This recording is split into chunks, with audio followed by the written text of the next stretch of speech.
Jim Morgan. Today's lesson is how to properly pack for shipping. As you can see, I've managed to put back together something that was broken all across here, and see the breakages there. And yeah, there's a piece missing out of there. See the missing fragment there. I couldn't find all the pieces, but I'm going to probably overlay a piece of metal over this with Goop Automotive or E6000 and just make a better than original, sorry about that, better than original front for it. But this is what the box looked like. It's got a huge dent in it there, and our friends at UPS are denying the claim. He had an inch of foam on the ends, which I always tell people, don't worry so much about the rest of the keyboard, just keep enough to keep it isolated from being bumped and stuff.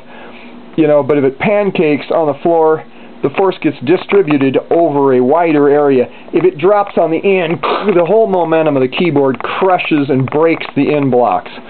And so you want to make sure you put 4 inches of padding. Don't put any less, or you're probably going to get in trouble at some point if you ship a lot. The one time I shipped one with 2 inches, USPS actually broke that one in Canada.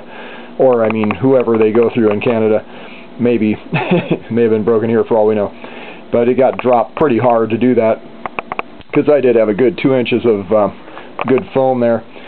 But shattered that wood bad on a Cremar Performer, which isn't that heavy of a keyboard.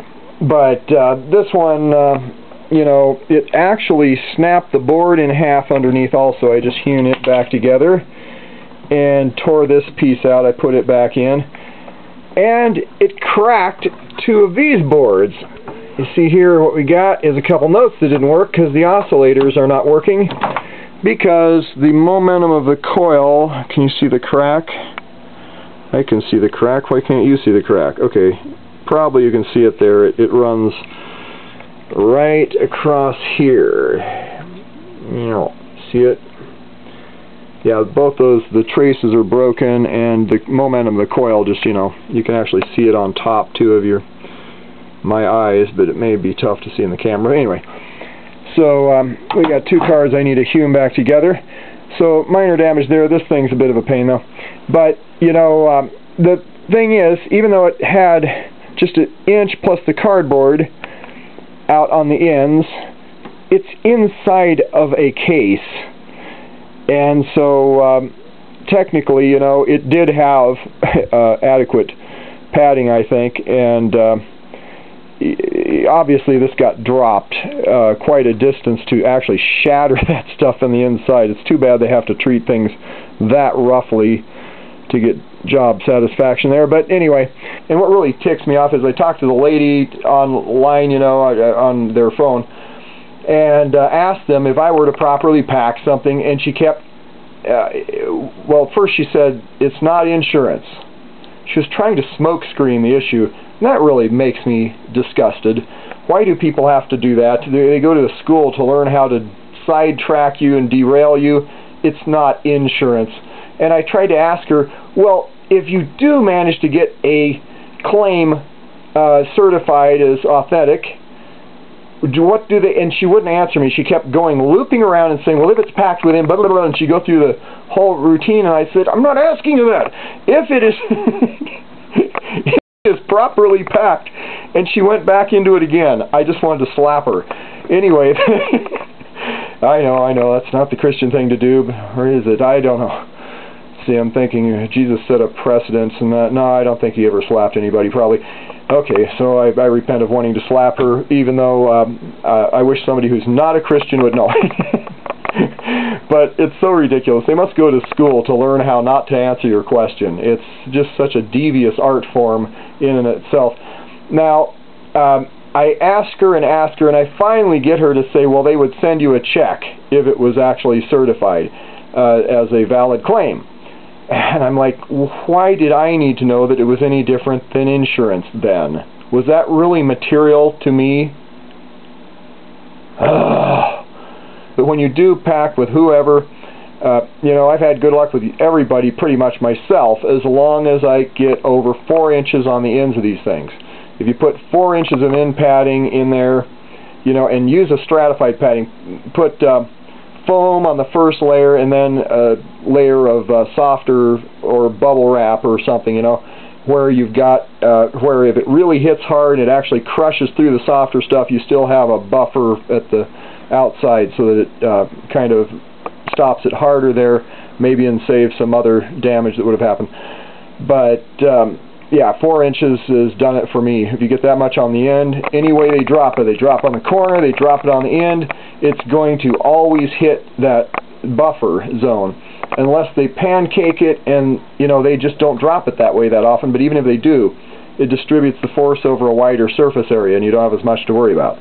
So that's our verbal packing tutorial. You can see the pack fac on the shipping link from sounddoctoring.com to tell you how to safely pack your synths or keyboards or whatever you send. And with analog synths, of course, make sure that you put plenty around the end, make those earmuff kind of things so it's thick enough to well isolate the knobs, and do not put stuff on the knobs, because if you tighten it around the knobs like professional packers do, when it gets dropped it actually puts tension, and especially on sliders it can actually pull them sideways, damage the slider just from the tension of that stiff packing material.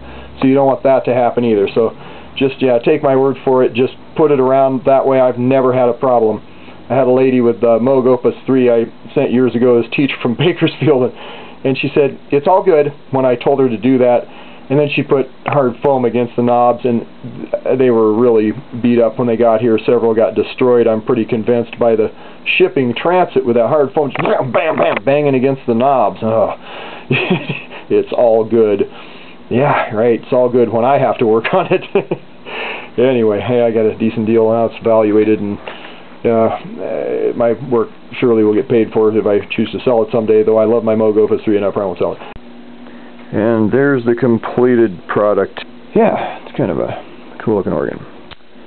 Alrighty, well, Bob Weigel Sound Doctor, and another overly laborious repair in this case. Oh, the bench is messy right now, and Paul and I have been up trying to finish this thing. We thought it had a discrepancy here with one of the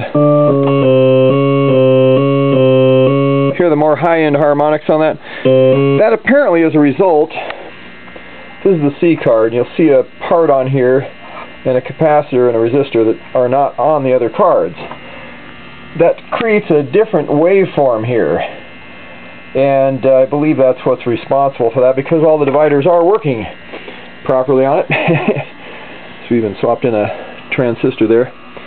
But yeah, this is a GEM. What model is this? It's a P organ. GEM P. Made Not in Italy. a Djembe, but a GEM P. At a okay. Galati factory. Yeah, very good. Okay.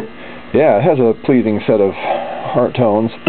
Go and run through the tones on it real quick there. You can, it has a bass chords button that you can add the tones to the bass.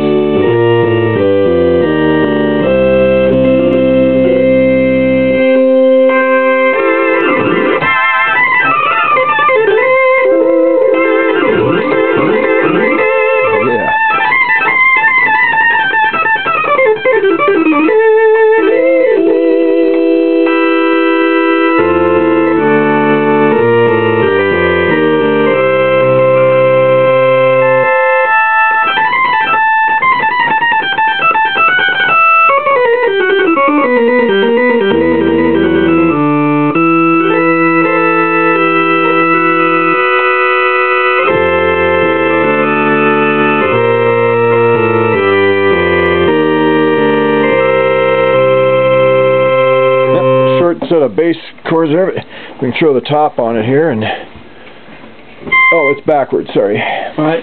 Yep. Yes, it has a lovely top. We had to do quite a bit of work on this one. Yeah. Oh, there you go. You just yeah, just lay it. You just lay it straight. Oh yeah, down. I was saying for lay it straight down on this one. Yeah, big impressive bolts to hold it down with. Yeah. hang your head from a steel girder with those. Go that way, Mom. Yeah, oh, there you go. Sorry. Yeah. Head over there. It's like Yeah. the hood of a 70s muscle car. Yep. With the screw down. Yep. Quite nice. And we fabricated the hinge.